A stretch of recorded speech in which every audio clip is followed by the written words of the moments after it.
नमस्कार। जय श्री कृष्णा। मैं जानता हूं कि आप सभी विद्वान परम परमात्मा सर्वेश्वर श्री कृष्ण की लीलाओं से चिर परिचित हैं।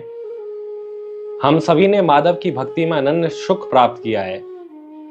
आज मैं उसी भक्ति के रसपान हेतु हमारे राष्ट्रीय कवि श्री रामधारी सिंह दिनकर जी की प्रसिद्ध कृति रश्मिरति के तृतीय सर्ग के कुछ अंश आप सभी के सामने पेश कर रहा हूं।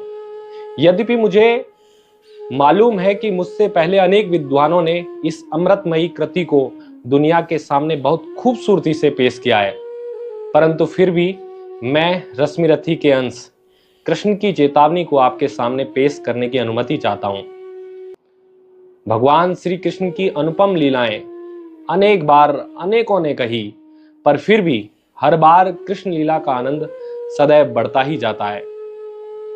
द्रुतकीड़ा में अपने समस्त राज्य के साथ अपनी भार्या द्रौपदी को भी हार जाने के बाद पांडव शर्त के अनुसार 12 वर्ष का वनवास और 1 वर्ष का अज्ञातवास भोग कर जब पुनः अपने राज्य की मांग करने के लिए श्री कृष्ण को शांति दूत के रूप में क्रूराज हस्तिनापुर भेजते हैं, तो मूर्ख दुर्योधन 1 इंच जमीन भी पांडवों को ना देने की बात करता है और श्री कृष्ण को बांधने का आदेश सैनिकों को देता है।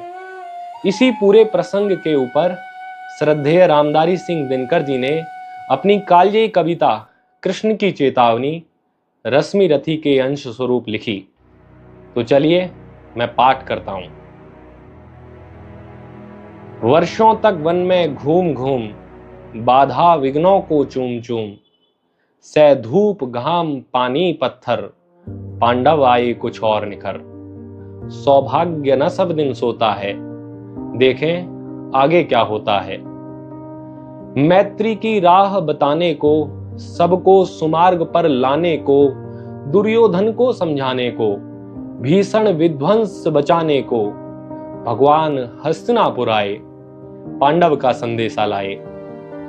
दो न्याय अगर तो आधा दो, पर इसमें भी यदि बाधा हो तो दे दो केवल 5 ग्राम। रखो अपनी धरती तमाम, हम वहीं खुशी से खाएंगे, परिजन पर अस न उठाएंगे। पर दुर्योधन कहां देने वाला था। दुर्योधन वह भी दे ना सका, आशीष समाज की ले ना सका, उल्टा हरि को बांधने चला, जो था असाध्य साधने चला। जब नाश मनुज पर छाता है, पहले विवेक मर जाता है। हरि ने भीषण हुंकार किया, अपना स्वरूप विस्तार किया, डगमग डगमग दिग्गज डोले, भगवान कुपित होकर बोले, जंजीर बढ़ाकर साध मुझे, हां हां दुर्योधन बांध मुझे।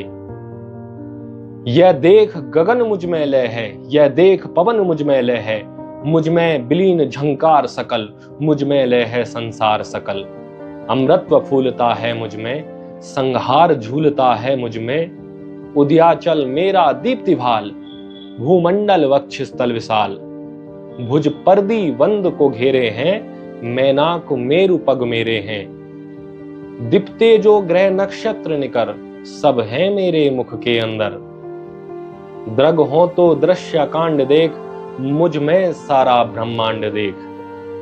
चर अचर जीव जग छर अछर, नश्वर मनुष्य सुर जाति अमर। सतकोटि सूर्य सतकोटि चंद्र, सतकोटि सरित सर सिंधु मंद्र। सतकोटि विष्णु ब्रह्मा महेश, सतकोटि विष्णु जलपत धनेश। सतकोटि रुद्र सतकोटि काल, सतकोटि दंडधर लोकपाल। जंजीर बढ़ाकर साधे ने, हां हां दुर्योधन बांधे ने। भूलोक अतल पाताल देख, गत और अनागत काल देख। यह देख जगत का आदि सृजन, यह देख महाभारत कारण। मृतकों से पटी हुई बू है, पहचान कहां इसमें तू है। अंबर में कुंतल चाल देख, पद के नीचे पाताल देख। मुट्ठी में तीनों काल देख, मेरा स्वरूप विकराल देख। सब जन्म मुझी से पाते हैं, फिर लौट मुझी में आते हैं। जिह्वा से करती ज्वाल सघन, सांसों में पाता जन्म पवन, पड़ जाती मेरी दृष्टि जिधर, हंसने लगती है सृष्टि उधर। मैं जभी मूंदता हूँ लोचन, छा जाता चारों ओर मरण। बांधने मुझे तू आया है, जंजीर बड़ी क्या लाया है। यदि मुझे बांधना चाहे मन, तो पहले बांध अनंत गगन। सुने को साध न सकता है, वह मुझे बांध कब सकता है। हित वचन नहीं तूने माना। अब समझा रहे हैं भगवान उसे, अब तूने वचन नहीं माना है ना मेरा, हित वचन नहीं तूने माना, मैत्री का मूल्य ना पहचाने, तो ले मैं भी अब जाता हूं, अंतिम संकल्प सुनाता हूं। याचना नहीं अब रण होगा, जीवन जय या कि मरण होगा। टकराएंगे नक्षत्र निकर, वर्षेगी भू पर वहीं फिकर। फण शेष नाग का डोलेगा, विकराल काल मुंह खोलेगा। दुर्योधन रण ऐसा होगा, फिर कभी नहीं जैसा होगा। भाई पर भाई टूटेंगे, विष बाण बूंद से छूटेंगे। वायस्त्रगाल सुख लूटेंगे, वायस्त्रगाल वायस्चील कौए, वायस्त्रगाल सुख लूटेंगे। सौभाग्य मनुज के फूटेंगे, आखिर तू भूसाई होगा, भूसाई पृथ्वी पर पड़ा होगा। हिंसा पर तू दाई होगा।